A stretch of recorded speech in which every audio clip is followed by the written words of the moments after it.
think the 24 is going to get boxed right here as they try to go Four wide. Stewart Gordon's hard into the wall. There's Edwards, Allmendinger.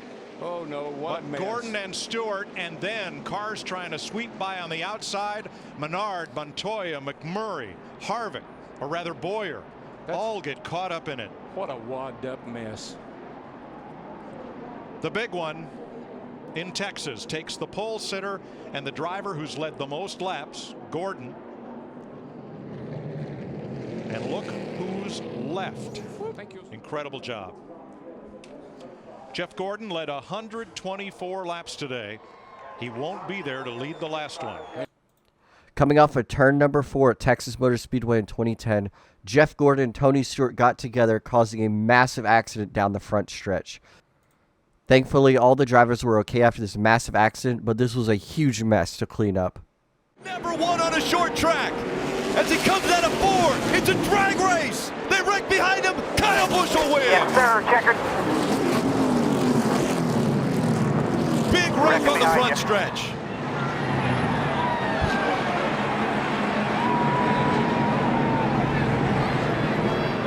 A parking lot right in front of the grandstands.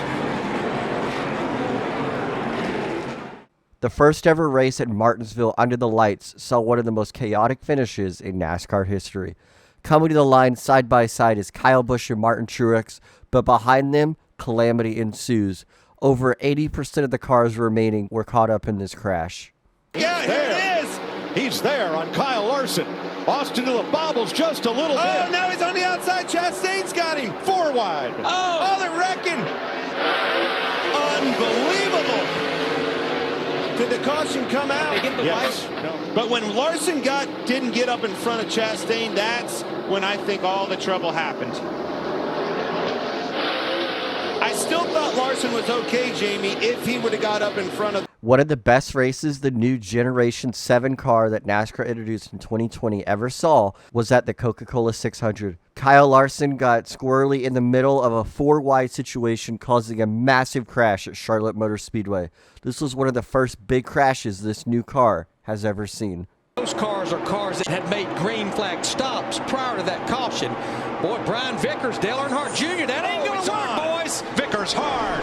Here we Kyle go. Busch, the dominant car of the day, in the wall. That was wrong. And 10 cars sliding, slamming into the infield. Jimmy Johnson, totally uncalled for.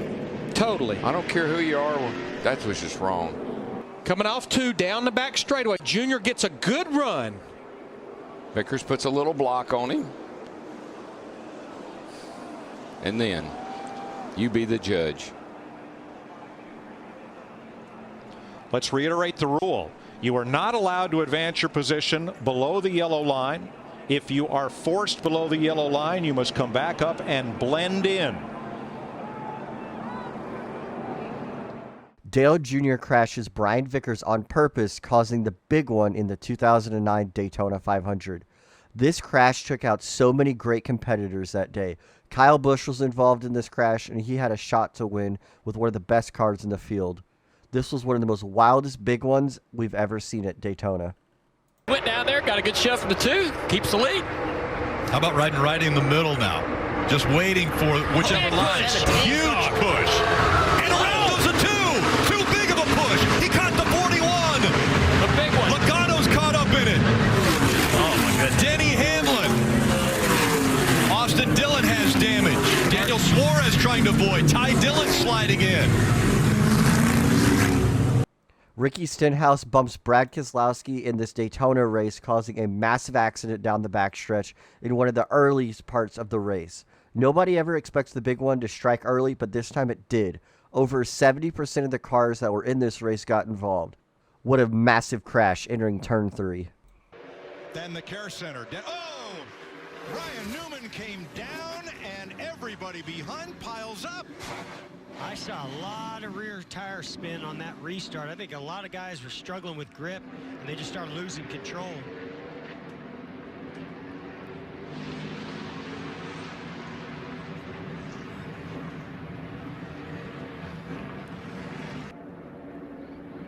Maybe it could have been contact. Could have been contact from the 24 and that nose on that Camaro of William Byron as he gets to the rear bumper of Ryan Newman. And it looked like he had been hit by the 4 of Kevin Harvick. This entire clash, the 2020 clash, the whole race was just a big one. Everybody but I think 2 competitors got involved in an accident that day.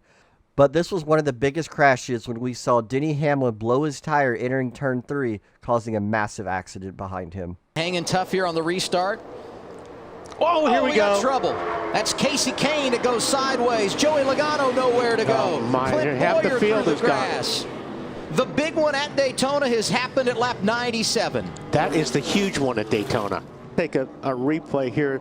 It looks like the 16 got into the 5 a little bit too hard and just turned him. And man, talk about getting piled up. Watch the 3 car when we get another replay of Austin Dillon come shooting up through the middle and trying to avoid the accident. 26 of Cole Witt just got into the 18 to turn him over. Casey Kane gets turned sideways into Kurt Busch, and the entire field falls apart as they enter turn 3. This is a classic corner wreck in NASCAR where it's hard to slow down and everybody gets involved. 7 car, Stephen Wallace in the 66, and David Stremme in another car owned by Rusty. Oh, we got a spin. It's a tap from Wallace. Right behind you.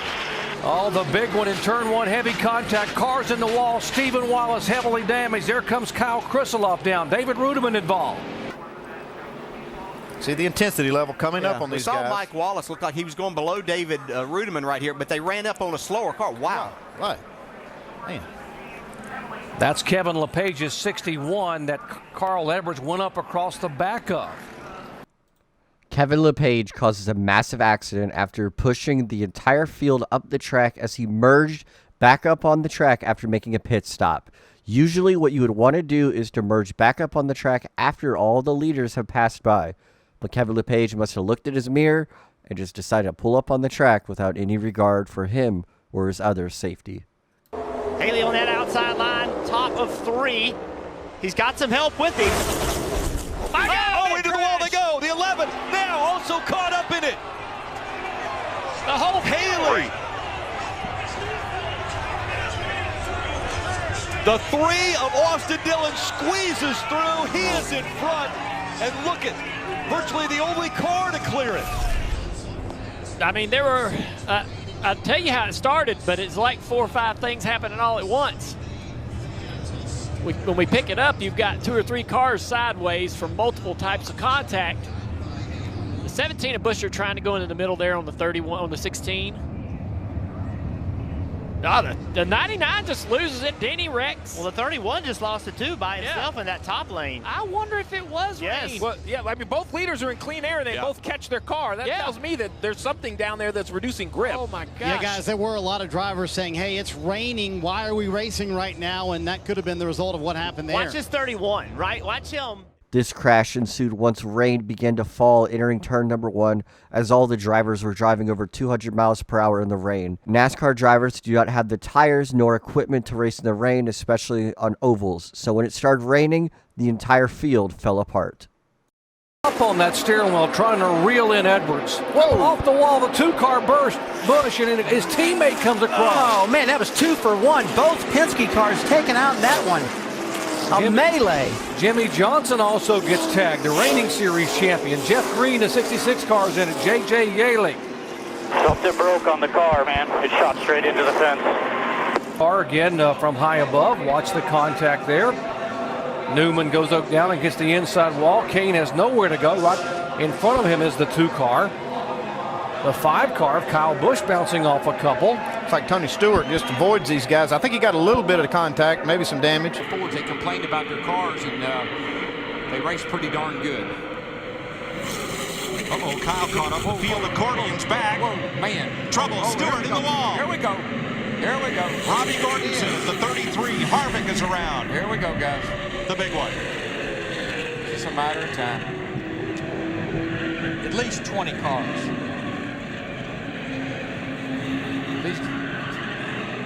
Now watch Kyle Petty on the right side of your screen. Right back here. Here's Kyle. He's trying to find a place in line, and everybody scrambles. Mike Wallace in the 33 up against the wall there.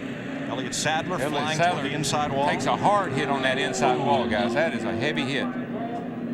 Mark Martin, Terry Labonte. Now, watch. Here's Bobby Labonte right back here. Watch this. Bang. Oh, that was Mayfield. Mayfield come across and got him. I'm sure he thought he had made it through. That are being shown on the tail end of the lead lap. Whoa, contact.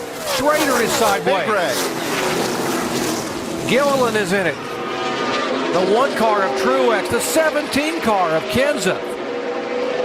Mark Martin getting his car woed down. These guys were 3 wide off the corners on a real green racetrack. Probably pretty slick. Here on the restart in the corner. Watch a 21 car. It's like Kenny Schrader got alongside Michael Waltrip and just got loose, spun the car, and they all start spinning to avoid him. And look at that. They just all pirouette side by side. The 17 car to 38. The 1 car. The 00 of David Rudiman. They're all involved. Now it's all smoke. Nobody can see anything. They keep plowing into it.